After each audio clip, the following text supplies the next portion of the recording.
एक तो ये कि army chief is now going to remain army chief till to 2030। उनकी ही joined the service as chief army chief in 22। तो उनको पहले 3 साल मिले जी। फिर उसके बाद उनको कहा गया कि 5 साल हो जाएंगे। जी। फिर अब ये कहा गया कि कंकरेंटली 5 साल चलेंगे फ्रॉम टुडेज डेट। तो इसका मतलब है इस तरीके से वो पहुंच गए हैं 2030 तक। एयर चीफ जो हैं उनकी अपॉइंटमेंट एज एयर चीफ हुई थी 2021 में, मेरा ख्याल है 2021 में। जी। अच्छा, जब वो 2021 में हुई थी तो 3 साल के लिए हुई थी। तो मगर उनको भी 5 साल मिल गए फिर ड्यूरिंग दिस एपिसोड। तो वो जब वो 2026 तक चले जाते हैं जी। अब उनको इस नोटिफिकेशन के तहत 2 साल और दे दिए हैं तो 2028 से पहुंच जाते हैं जी। नेवी चीफ का जिक्र नहीं है इस नोटिफिकेशन में, नहीं है ये जो 2 आए हैं हमारे सामने। हाँ, तो नेवी चीफ जो हैं वो 2023 में अपॉइंट हुए थे जी। 2 साल के 3 साल के लिए हुए थे, मगर वो भी 5 साल हो गए थे जी। उनको भी मिल गए थे 5 साल अमेंडमेंट के अंदर, कॉन्स्टिट्यूशनल अमेंडमेंट में। तो वो 2023 से 2028 तक पहुंच जाते हैं। तो अब नेवी चीफ और एयर चीफ 2028 पे पहुंच गए हैं और आर्मी चीफ जो है 2030 पे। जी। तो अब सूरत हाल ये है कि अगर एयरफोर्स चीफ को 2 साल एक्स्ट्रा ना देते अभी तो वो 2026 पे ही फारग हो जाते जी। बिकॉज नेवी चीफ को तो नॉर्मल रूटीन में ही वो 2028 पे पहुंच गए हैं। तो इसलिए उनको दो साल दे देते। तो ये इसको भी सॉर्ट आउट करना था इस इशू को। तो ये भी इशू सॉर्ट आउट करने की ज़रूरत थी इसकी। तो फिर मेरा ख्याल है there are some other issues जो कि सॉर्ट आउट करने थे। फॉर एग्जांपल के CDF जब बन जाएगी जी। तो उसके बाद अपॉइंटमेंट स्ट्रेटेजिक कमांड की जी। वो करेंगे तो recommendation on the prime army chief ही करेंगे जी। मगर उनकी रिकमेंडेशन प्राइम मिनिस्टर पे जाएगी एंड सो ऑन। तो वो सवाल ये है कि जी वो किस फोर्स से होंगे एंड ये वो इस किस्म की चीज़ें। तो ये इंटरनल मैटर्स हैं स्ट्रेटजी और कमांड के। अपॉइंटमेंट्स जो होती हैं जो आर्मी के अंदर होती हैं वो इंटरनल मैटर्स होती हैं। वो फिर मेरा ख्याल है ये मामले जो हैं ये सॉर्ट आउट होंगे CDF के अंदर।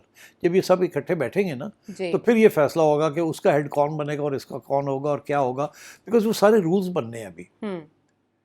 अभी तो एक सिर्फ नामी एक ऑर्गेनाइजेशन बन गई है ना, अभी ग्राउंड पे तो नहीं है ओहदा तख्लीक अभी वो ग्राउंड पे रूल्स बनेंगे इसके कि ये कैसे चलेगा, क्या इसके पावर्स होंगे, क्या कंट्रोल्स होंगे डिफरेंट के, कैसे इंटरेक्शन होगा, ये सारी चीज़ें होने वाली हैं। तो मेरा ख्याल है इसके ऊपर भी कुछ डिस्कशंस चल रही होंगी कि भाई कैसे है कैसे नहीं, बिकॉज ये इतनी जल्दी सारा कुछ करना पड़ा है 27 के बाद ये अमेंडमेंट जो बाद उसके बाद, तो ये वक्त लगता है इन चीज़ों के अंदर। ये जो तो यही था, इस किस्म की चीज़ थी। There was no contradiction confrontation, ऐसी कोई चीज़ नहीं थी विद इन द फोर्सेस और between the civilians and the forces. Problem ये था कि क्योंकि ये प्रेशर था कि जल्दी से किया जाए इसको, टाइम इज़ रनिंग आउट। तो उसकी जो सारी निटी ग्रिटी थी वो आपस में इतनी डिस्कशंस नहीं हुई थी विद इन द फोर्सेस। तो वो अब जाके हो रही हैं, कंसल्टेशंस होंगी, ये सब कुछ होगा and then you will get answers to some of these problems. दूसरी बात ये है कि मेरा ख्याल है कि इस किस्म के जो नेशनल सिक्योरिटी इश्यूज होते हैं ना आयशा, वो पब्लिक में नहीं लाए जाते। बस ये काफ़ी है कि जी नोटिफिकेशन आ गया और ये सब कुछ हो गया। मेरा ख्याल है नोटिफिकेशन डिले इसलिए हो रहा था कि इनमें से कुछ ऐसे इश्यूज थे जो इंटरनली रिजॉल्व हो रहे थे। अच्छा। तो वो रिजॉल्व हो गए। अब आप ये वन रेजोल्यूशन इसके 2 चीफ्स 28 तक रहेंगे जी। और एक फील्ड मार्शल 30 तक जो CDF भी तो वो जो 30 तक रहेगा वो उसका फिर अगली जो 2 आने हैं फ्रॉम द अदर फोर्सेस उनको भी अपॉइंट तो ये नहीं कर सकेंगे, अपॉइंट तो करेगा प्राइम मिनिस्टर। बट जाहिर होगा इन्फ्लुएंस करने की जरूरत होगी। उस वक्त तक बहुत कुछ सीख भी लिया होगा कि ये सिलसिला कैसे चल रहा है, कैसे नहीं चल रहा, क्या होना चाहिए क्या नहीं होना चाहिए। स्ट्रेटेजिक कमांड का भी पता लग जाएगा कि भाई किस तरीके से उसमें कौन किस किस्म के लोग होने चाहिए, क्या होना चाहिए, कोऑर्डिनेशन सही हो रही है नहीं हो रही, कंसिस्टेंसी हो रही है, स्टेबिलिटी है। I think this is a new thing, new platform, और ये बड़ा ऑन द ग्राउंड प्लेटफॉर्म होना है and it's going to be a very powerful platform. मेरे ख्याल आगे जो स्ट्रेटजी बननी है ना वो सारी जो वॉर की स्ट्रेटजी है, सिक्योरिटी की स्ट्रेटजी है, वो यहीं बना करेगी, यहीं बनेगी। जॉइंट चीफ्स में ये नहीं होता था अनफॉर्चुनेटली। वहाँ बेसिकली कोई खास डिस्कशन वैसे नहीं होती थी। इट वाज जस्ट जैसे अंग्रेजी में कहते हैं सिनिक्योर, किसी को घर नहीं भेजना तो चले वहाँ भेज दें। वहाँ छोटी सी सेक्रेटेरिएट है, कोई सेरेमोनियल सा रोल है, और कभी कभी वो कबीना में भी जब वो नेशनल सिक्योरिटी के ऊपर इश्यूज होते हैं वो भी बैठ जाते थे और अपने 2 बिट्स वो भी बता देते हैं, बट द ठीक। Real power lay somewhere else.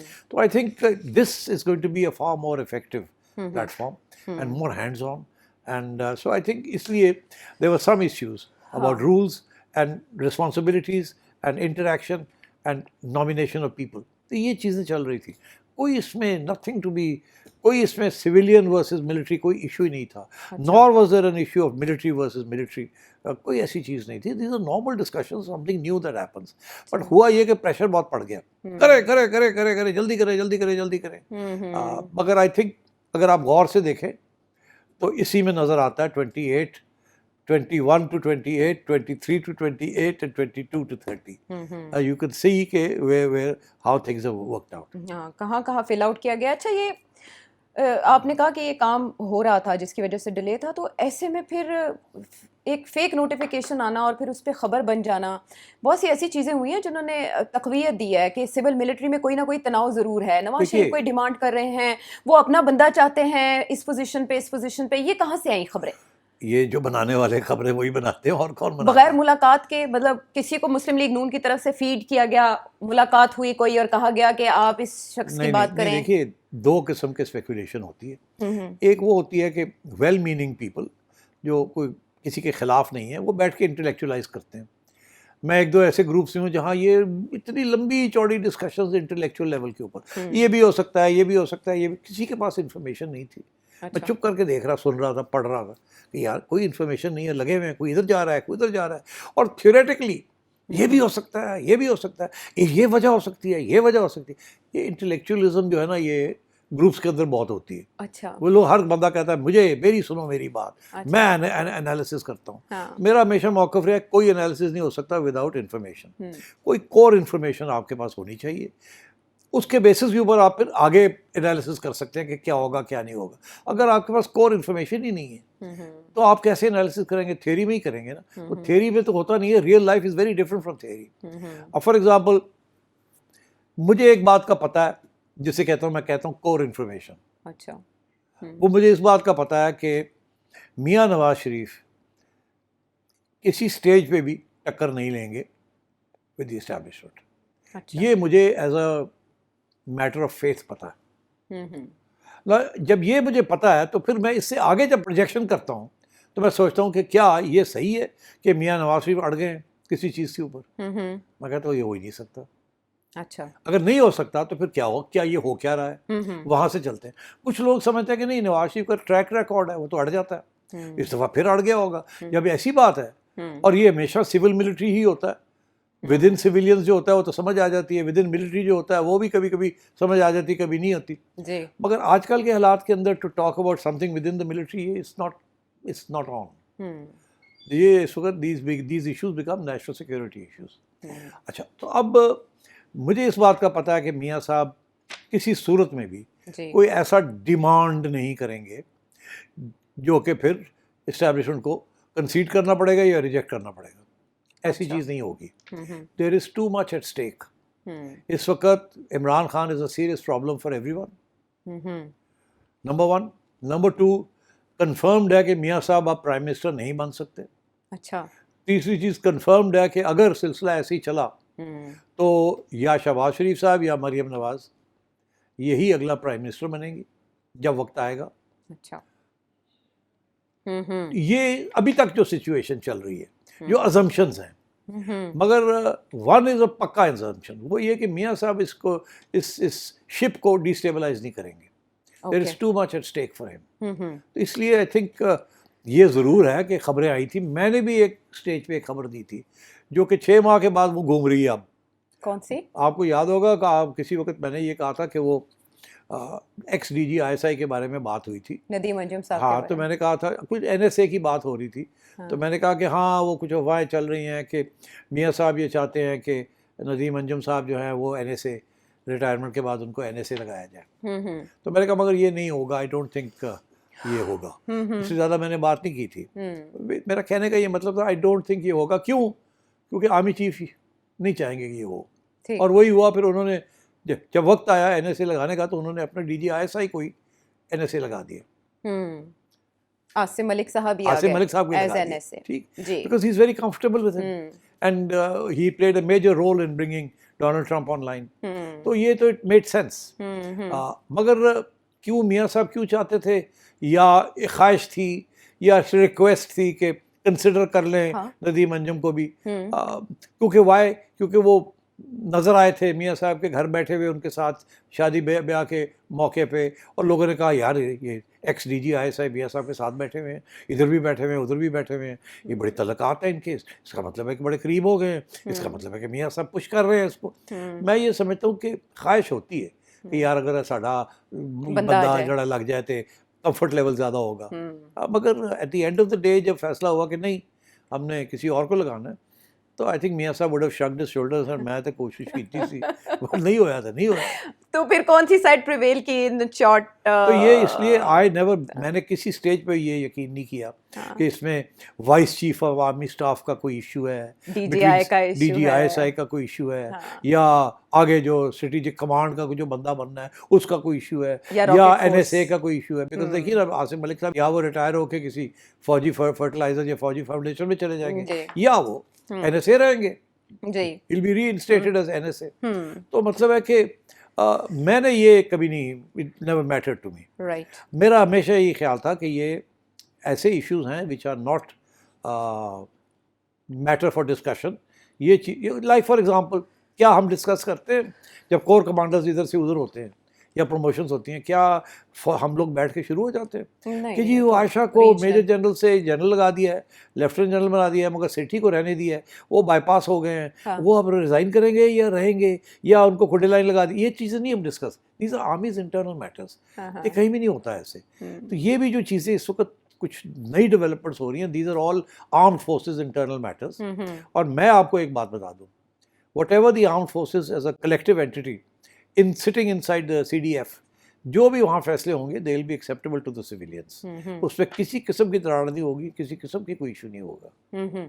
यानी आप समझते हैं कि सारा चाय की प्याली में तूफान था, कोई सिविल मिलिट्री ताल्लुकात में ऐसी दरार पैदा नहीं हुई इमरान खान साहब के दौर की तरह जो आज से 4-5 माह बाद रिफ्लेक्ट करे। बिल्कुल एग्जैक्टली, इसीलिए लोग इसको लेके बैठे हुए हैं कि उनसे कोई गड़बड़ हो गई, 4 महीने लगणगे या 6 महीने लगणगे। ये मैं सुन रहा हूँ एनालिसिस कि जी बस अब तो हो गया कुछ ना कुछ, किसी न किसी स्टेज पे ये उभरेगा और फटेगा और ये होगा और वो होगा। I don't think so. But you said somebody has to pay the price.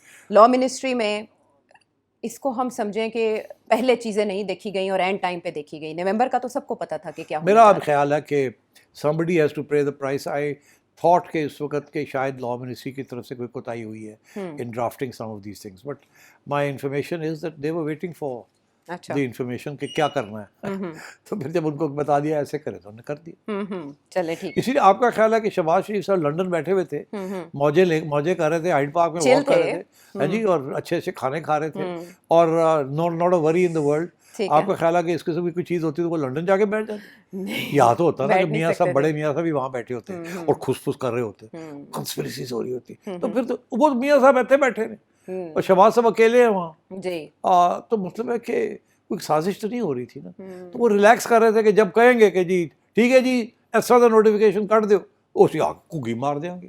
तो वही हुआ, वो आए उन्होंने कुकी मार दी। जब तैयारी होगी सब चीज़ की। लेकिन सेठ साहब आपको नहीं लगता कि इंफॉर्मेशन वॉरफेयर में इतने अरसे डिले की वजह से बहुत ज़्यादा तकवीयत पकड़ गई, ऐसी बातें जिनका सिरे से वजूद ही नहीं था, तो हुकूमत को उनको कम अज़ कम कंट्रोल करना चाहिए था एट दैट टाइम, रबिश करना चाहिए था जैसे जैसे कोई बात हो रही थी? नहीं देखिए, हुआ प्रॉबली क्या हुआ कि जिन्होंने ये फैसला किया 27 जल्दी करना है, 27 अमेंडमेंट जल्दी करना है। और वो जल्दी करते करते सारा टाइम सबको उधर ही लग गया। ओके। और फिर बाद में और सीडीएफ बन गई। अब ये था कि सीडीएफ बन गई है तो नवंबर चढ़ गया ऊपर, तो वो तो जल्दी करो कुछ। जब तो सारा तो ये उस वक्त कोई भी सोच नहीं रहा था कि क्या क्या करना पड़ेगा और क्या क्या इश्यूज बन सकते हैं। ओके। और वो इश्यूज जो बने और जो जिस तरीके से रिजॉल्व हुए हो गए ना 28 and 30 जी। और उसमें इलेक्शन भी डालें 2029 सेठी साहब ने बताया कि इसके पेश नज़र क्या था या आने वाले दिनों में क्या हो सकता है। बहुत इंटरेस्टिंग कहानी है, लेकिन कम अज़ कम इसमें वो नहीं है जो स्पेकुलेट किया गया सोशल मीडिया के ऊपर।